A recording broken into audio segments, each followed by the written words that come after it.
ഇന്ന് തന്നെ ഡൗൺലോഡ് ചെയ്യൂ. കാണൂ നിങ്ങളുടെ ഫേവറേറ്റ് ഷോസ്.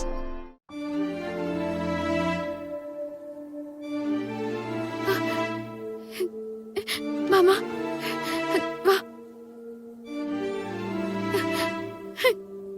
അമ്മേ മോളെ, അമ്മേ മോളെ, എന്റെ പൊന്നു മോളെ.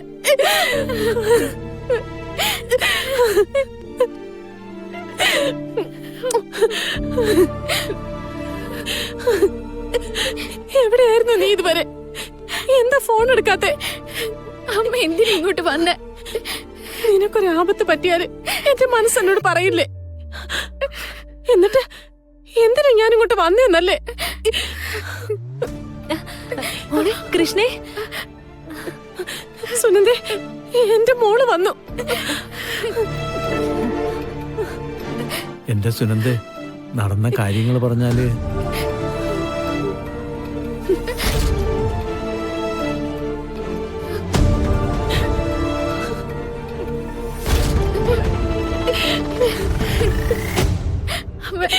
എന്തിനെങ്ങനെ കരയുന്ന?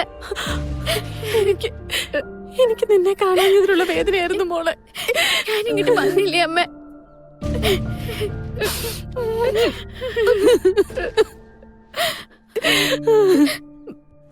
എന്റെ സുനന്ദേ, തട്ടിക്കൊണ്ടുപോയത് ആരാണെന്ന് ഞങ്ങൾക്ക് അറിയില്ല. ഞങ്ങൾ ആരുടെ മുഖം കണ്ടിട്ട് പോലുമില്ല. വീട്ടിൽ നിന്ന് ഭാര്യ വിളിച്ചിരുന്നു, സംസാരിച്ചില്ലെങ്കിൽ കുഴപ്പമാവും എന്നൊക്കെ അവരോട് പറയാൻ പറ്റുമോ? എന്തൊക്കെ ഇവിടെ നടന്നേന്നറിയോ? തങ്കേച്ച് കുഴഞ്ഞു വീണു, ആശുപത്രിയിലായി. തങ്കത്തിനോട് ഇതൊക്കെ ആരാ പറഞ്ഞ്? അത് നിങ്ങൾ രണ്ടുപേരും കാണാതായപ്പോ നിങ്ങൾ അങ്ങോട്ട് പോയിട്ടുണ്ടാവുമെന്ന് കരുതി ഞാൻ അങ്ങോട്ട് വിളിച്ചു. ഓ, അങ്ങനെ സംശയം തോന്നി ഇറങ്ങി പുറപ്പെട്ടതാ. ഭാഗ്യത്തിനാ ഞാൻ കണ്ടുപിടിച്ചത്. അല്ലായിരുന്നെങ്കി മോളവിടെ പോയി? അച്ഛൻ വരാതെ സ്കൂളിൽ പോകില്ലാന്നും പറഞ്ഞ് ബഹളം വെച്ചതാ. ഇവിടെ ഇരുന്ന് കരയണ കാണാൻ വയ്യാഞ്ഞിട്ട് ഞാൻ നിർബന്ധിച്ച് പറഞ്ഞു വിട്ടു.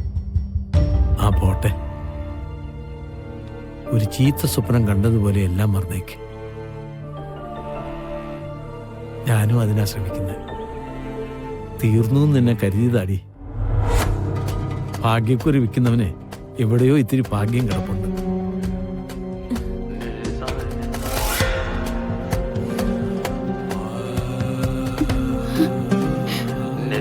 ദൈവ അവതാരം എടുത്ത് വരുന്ന കഥകളൊക്കെ അമ്മ പറയാറില്ലേ? അതുപോലെ ഒരാളായിരുന്നു ആ ലോറിയിൽ വന്നതും. അയാള് വന്നില്ലായിരുന്നെങ്കിൽ ഞങ്ങൾ ഇവിടെ വരെ കൊണ്ടുവിട്ടു. ഇടയിലിറങ്ങി വേറെ വണ്ടി വിളിച്ചു പോയിക്കോളാന്ന് പറഞ്ഞിട്ടും കേട്ടില്ല. ആ മോൻ ഏതായാലും അവനെ ദൈവം രക്ഷിക്കട്ടെ. ഇതിനൊക്കെ പിറകില് ആ സുന്ദരി തന്നെയാവും. അവളെ പോലീസ് സ്റ്റേഷനിൽ നിന്ന് ഇറക്കിയത് അബദ്ധമായിപ്പോയി.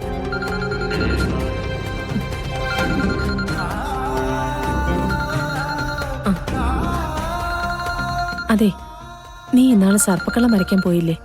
അവിടുത്തെ മുത്തശ്ശിയെ വിളിക്കുന്നേ. കുറെ തവണയായി വിളിക്കുന്നു. എന്തിനാ? അവിടുത്തെ ചെറുക്കന് സുഖമില്ല. ഡോക്ടർമാരൊക്കെ കൈയൊഴിഞ്ഞെന്നാ പറയുന്നേ. സർപ്പക്കള്ളം വരച്ച പെൺകുട്ടി ഒരു ചരട് കെട്ടിക്കൊടുത്താ പ്രശ്നങ്ങളൊക്കെ അവസാനിക്കുമെന്നാ പറഞ്ഞേ. ഞാനൊന്ന് സംസാരിക്കട്ടെ. ഹലോ, കൃഷ്ണമോള് തിരിച്ചെത്തിയോ? ആ, മോളെത്തി. ഒന്ന് വരാൻ പറയൂ ആ കുട്ടിയോട്. പൂജാരി ഒരു ചരട് ജപിച്ചു തരും. അതൊന്ന് ആ മോള് കെട്ടിക്കൊടുക്കണമെന്നേ ഉള്ളൂ.